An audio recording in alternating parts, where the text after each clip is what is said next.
Friends, आज हम बात करेंगे जीटीएल इंफ्रास्ट्रक्चर लिमिटेड के बारे में। और जैसा कि आप लोग देख पाए दोस्तों, जीटीएल में आज के दिन हमें एक तेजी बनते हुए दिखाई दे रही है। देखा जाए तो पिछले 2-3 दिनों से जीटीएल में हमें एक स्टेबिलिटी, एक तेजी बनते हुए दिखाई दे रही है। तो आज इस वीडियो के माध्यम से हम लोग जानेंगे दोस्तों कि जीटीएल जो ये एक प्राइस रेंज में जो स्टेबल होता हुआ हमें दिखाई दे रहा है, क्या आने वाले समय में जीटीएल ₹1.5 ₹2 के लेवल में जाता हुआ दिखाई दे सकता है या नहीं। क्योंकि आपको ऑलरेडी पता है दोस्तों कि जीटीएल ₹1.40-45 इसी लेवल के इर्द गिर्द हमें घूमता हुआ दिखाई दे रहा है पिछले कई दिनों से। लेकिन जिस तरह की तेजी इन्वेस्टर एक्सपेक्ट कर रहे हैं जीटीएल से, उस तरह की जीटीएल में तेजी बनते हुए नहीं दिखाई दे रही है। तो आज इस वीडियो के माध्यम से हम लोग जानेंगे कि आने वाले समय में जीटीएल में हमें तेजी बनते हुए दिखाई दे सकती है या नहीं। जीटीएल में ये जो अभी फिलहाल हमें थोड़ी मोड़ी जो तेजी बनते हुए दिखाई दे रही है, इसका पीछे आखिर वजह क्या है, क्या रीजन है, किस वजह से ये हल्की फुल्की तेजी जीटीएल में हमें बनते हुए दिखाई दे रही है। और साथ ही साथ दोस्तों, बहुत ही उम्दा खबर सामने निकल कर आई है टेलीकॉम सेक्टर से रिलेटेड, जिसके वजह से आने वाले समय में जीटीएल में हम एक अच्छी खासी तेजी एक्सपेक्ट कर सकते हैं। तो वो क्या खबर, किस वजह से उस खबर से जीटीएल को बेनिफिट मिलता हुआ हमें दिखाई दे सकता है आने वाले समय में, तो इन सारी चीजों को हम लोग एक एक करके डिस्कस करेंगे। तो ये वीडियो आप सभी लोगों के लिए इंपॉर्टेंट रहने वाली है।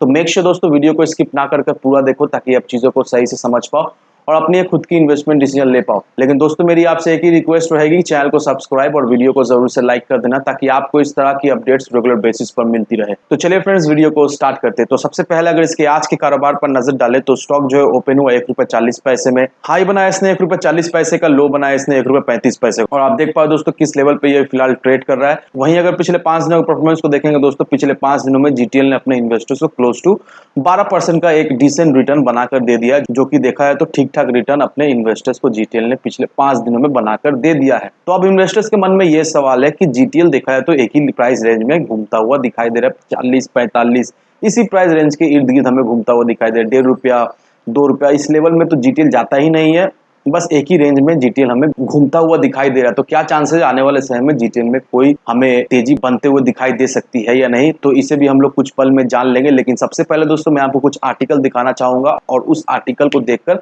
आप क्लियरली समझ पाओगे कि जीटीएल में आने वाले समय में तेजी हमें बनते हुए तो जरूर से दिखाई देगी ही। अब इस आर्टिकल को देखो, अब यहाँ पर गवर्नमेंट क्या कर रही है, यहाँ पर गवर्नमेंट लोकल कंपनीज, स्टार्टअप, इनसे ये अनुरोध कर रही है कि वो लोग 5G रोल आउट में अपना हिस्सेदारी ले। क्योंकि अगर लोकल कंपनीज और स्टार्टअप ये 5G के रोल आउट में अगर भागीदारी या फिर हम बोल सकते हैं हिस्सेदारी लेंगे, तो इससे 5G की टेक्नोलॉजी में हमें अच्छी खासी एक डेवलपमेंट मिलता हुआ दिखाई देगी। और ज्यादा से ज्यादा इक्विपमेंट या फिर ज्यादा से ज्यादा चीजें जो 5G को रोल आउट करने में लगने वाली है, वो इंडिया में ही प्रोड्यूस हो जाए। तो इस वजह से गवर्नमेंट क्या कर रही है, गवर्नमेंट लोकल फर्म्स, कंपनी या फिर स्टार्टअप से अनुरोध कर रही है कि वो लोग आकर 5G रोल आउट के भागीदारी बने और गवर्नमेंट को मदद करे 5G को अच्छी तरीके से रोल आउट करने में। अब यहाँ पर दोस्तों ऑफिशियली अनाउंसमेंट आ चुका है टेलीकॉम मिनिस्टर के द्वारा कि 5G सर्विसेज जो है वो अक्टूबर के महीने से आता हुआ हमें दिखाई देगा। और दोस्तों, जिन लोगों ने भी जीटीएल इंफ्रा में इन्वेस्ट करके रखा है, वो लोग देखा है तो इसी चीज का बेसब्री से वेट कर रहे हैं कि कब 5G लॉन्च हो और कब जीटीएल में तेजी बने। और देखो दोस्तों, ये सारे अपडेट्स रिसेंट अपडेट है और ये सारे अपडेट आने के बाद से ही दोस्तों पूरे टेलीकॉम सेक्टर में ही दोस्तों हमें देखा जाए तो एक अच्छी खासी उछाल देखने को मिल रही है। ऑलमोस्ट हर टेलीकॉम सेक्टर के स्टॉक में हमें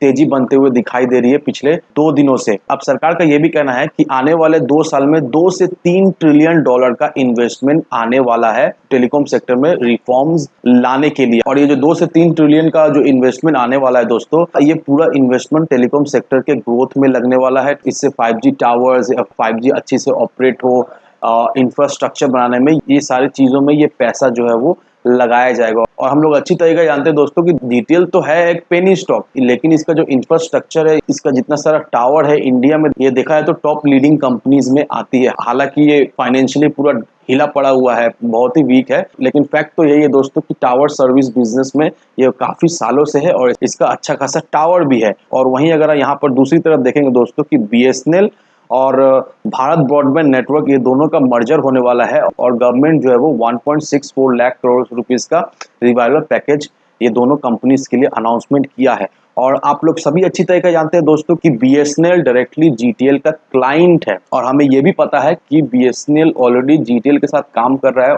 close to 1 lakh 4G tower setup करने के लिए। तो ये सारा चीज देखकर एक चीज तो क्लियर है दोस्तों कि नो डाउट ये मर्जर होने के बाद और ये जो रिवाइवल पैकेज जो सरकार बीएसएनएल को दे रही है, इसका कुछ परसेंट तो हमें जीटीएल को मिलता हुआ दिखाई देगा ही देगा, क्योंकि ये रिवाइवल पैकेज जो बीएसएनएल को दिया जा रहा है दोस्तों, नो डाउट इस पैकेज से बीएसएनएल का इंफ्रास्ट्रक्चर डेवलप करने के लिए यूज की जाएगी, साथ ही साथ नए टावर्स बैठाने के लिए यूज की जाएगी, क्योंकि आपको पता ही होगा कि बीएसएनएल अभी 4G पर जोरों शोरों से काम कर रहा है। और देखा है तो अभी मेन फोकस है बीएसएनएल का कि 4G को जल्द से जल्द कस्टमर को इंट्रोड्यूस की जाए, ताकि इसका कस्टमर बेस बढ़े और इनको प्रॉफिट भी हो। तो ऑन एन एवरेज दोस्तों ये सारे न्यूज देखकर हम एक चीज तो समझ ही पा रहे दोस्तों कि नो डाउट पूरे टेलीकॉम सेक्टर में ही हमें आने वाले समय में एक अच्छी खासी ग्रोथ दिखाई देगी। अभी जो जो सेक्टर फोकस में है, पावर सेक्टर है, टेलीकॉम सेक्टर है, टेक्सटाइल सेक्टर है, तो ये सारे कुछ सेक्टर है दोस्तों जिसमें अभी गवर्नमेंट पूरी तरीका से फोकस किया हुआ है, और इसका रिवाइवल करने के लिए, इसका ग्रोथ करने के लिए गवर्नमेंट अच्छा खासा रिफॉर्म्स ला रही है,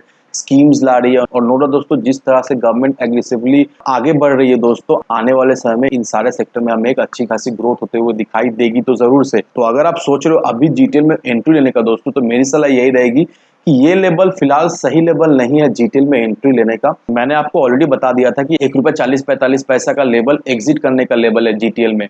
तो अगर आप सोच रहे हो जीटीएल में एंट्री लेने का दोस्तों, तो ₹1.10-20 में लो एंट्री, और वहां से ₹1.40-45 में बेच दो। 20-25% का रिटर्न जीटीएल से निकाल कर ले जाओ। लेकिन अभी इस करंट सिचुएशन में दोस्तों कुछ भी ऐसा खबर नहीं है जीटीएल को लेकर जिस वजह से मैं ये कह सकूं कि जीटीएल में हमें शानदार एक तेजी बनते हुए दिखाई देगी। मे बी आने वाले समय में इस तरह की खबर आ सकती है, लेकिन अभी फिलहाल इस तरह की खबर नहीं है कि मैं आपको रेकमेंड कर दूं कि जीटीएल इस लेवल पर जीटीएल ले लो, आपको यहाँ से 30-40% का रिटर्न मिल जाएगा। नहीं, ऐसा बिल्कुल ही नहीं है दोस्तों। एक बात का ध्यान रखना, जीटीएल बहुत ही एक हाई रिस्क स्टॉक है, फंडामेंटली पूरा हिला पड़ा हुआ स्टॉक है। तो लिमिटेड क्वांटिटी, लिमिटेड अमाउंट में ही इन्वेस्ट करें। जो लेवल मैंने आपको बताया दोस्तों बहुत ही स्वीट स्पॉट है, उस लेवल से एंट्री लो।